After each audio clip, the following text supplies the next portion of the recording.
So today I want to take a look at data that I charted based on Jalen Hurts' 16 of 23, 413 against Texas Tech, and all that's coming up after the bumper. What do you mean you don't subscribe to my son's YouTube channel? Mama, no! Just snap the damn ball, RJ. What's up, kid folk? It's RJ Young. I am not on a step mill. Consider hitting the like and subscribe button because I upload a video every single day. It's always OU related, college football related, sports related. We have a good time. And today I charted data based on Jalen Hurts' excellent performance, going 16 of 23 for 413 yards with 3 TDs and a pick against Texas Tech. It's his best passing outing of his entire career. And I wanted to chart that game just going into it because, well, I wanted to chart it just because it's a Big 12 game, but I didn't know it was going to be this game. And I've been very critical of Jalen Hurts and his ability to throw to all parts of the field, particularly to the left side of the field. So I just wanted to see what I saw and see what the ball said when it hit a receiver's hands or when it hit the ground, depending on how you want to look at it. So let's just dive into it. First thing is, he was 6 of 10 for 137 throwing to his left, right? Which is actually pretty doggone good. He's got that 7-yarder to CeeDee Lamb, 74 yards that you know about to Charleston Rambo. Incompletion. CeeDee with 6 yards. Jeremiah Hall with that excellent 23-yard catch and run on 4th and 11. Ballsy call by Lincoln Riley. Even more ballsy playmaking play by Jeremiah Hall as the fullback.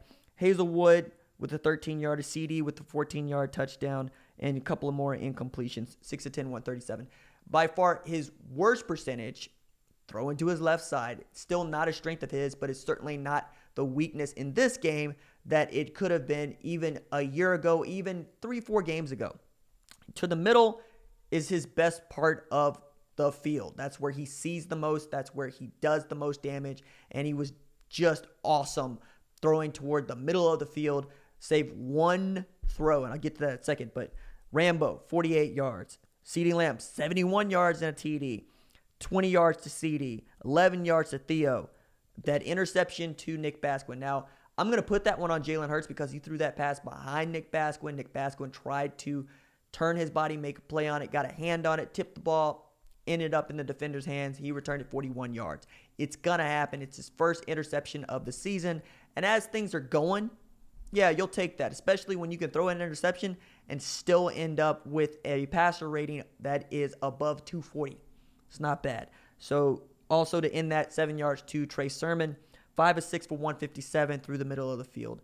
Moving to the right side, of course, you start off with that 19-yarder to true freshman tight end Austin Stogner, who looked every bit like he was going to get into the end zone on that pass. Didn't. They punched it in anyway. 20 yards to Hazelwood, 4 yards to Sermon, an incompletion, 65-yard touchdown pass to CeeDee Lamb, 11 yards to Jaden Hazelwood, 5 of 7 for 119 yards. So he really did spread the ball across the field, and he didn't really work to his strength, the middle of the field, as much as you might think. 10 passes to the left side, 7 passes to the right side, and just 6 up the middle of the field. Now, obviously, he and or Riley are not going into the game going, we want to attack this part of the field unless they know that there's a weakness in the defensive secondary, right? However, I do think that it's important to stress that he was throwing to all parts of the field and that he is getting better at throwing to all parts of the field, which also means that he's getting better at reading the field. He's becoming much more interested in what do the progressions say and trusting the play to develop. And Lincoln Riley actually spoke to this in the postgame. He was talking about one of the plays that he liked the most was to Hazelwood, where he was sure that Jalen didn't know that that play was going to be there because he couldn't see it. He just had to throw it and know that it was going to be there, and it was there, right? He trusted the play. He trusted his teammate to make a play on the ball. And Riley even said it's not the kind of play that he would have made when he first got here, when he's still figuring out the offense. He might have just tried to look somewhere else or to maybe tuck it and run. And that's one of the things that he wanted to do when he got to Oklahoma. And I get that they're not really interested in talking about their goals inside those walls, but you got to know that Jalen Hurts wanted to become a much more valuable and well-rounded quarterback to perhaps get drafted as early as possible. Isn't that what they all want to do? And I don't think that he's a first-round draft quarterback. I think he's far from it. I think there's a lot of things about his game that I just don't think speak to the first round. But I do think that he could be an outstanding third, fourth round draft pick, an even more capable backup quarterback who, if he gets an opportunity, could absolutely succeed at the next level. And that's really what you want when you're drafting a quarterback in the third or fourth round. You want a guy that can develop behind whomever it is your starter might be, who might not have all the physical tools that you would want in him, but you could certainly build around him if you wanted to. See Dak Prescott at the Dallas Cowboys. You got him late, and you ended up building around him with Zeke, who you drafted in the first round ahead of him, Amari Cooper, who you traded a first-round draft pick for, and you've got Jason Witten and Blake Jarwin, and you've got one of the best offensive lines in football to block for him. What I'm saying is, Jalen Hurts can succeed at the next level, but to ask him to be a franchise quarterback based on what we have seen at Alabama and through the first 4 games at Oklahoma is asking a little too much. But I'm going to continue to chart these games because, one, I love doing it, and it's a lot of fun.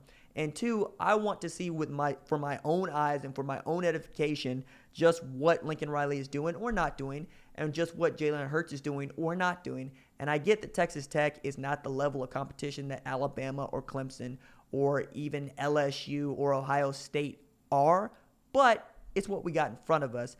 And it's also proof that Jalen Hurts can succeed throwing the football, which I know is not news to OU fans, and I know it's not terrible news or awful news or even new news to Alabama fans, but you get where I'm coming from with this. So I hope this was helpful to you. All right, that's it for me.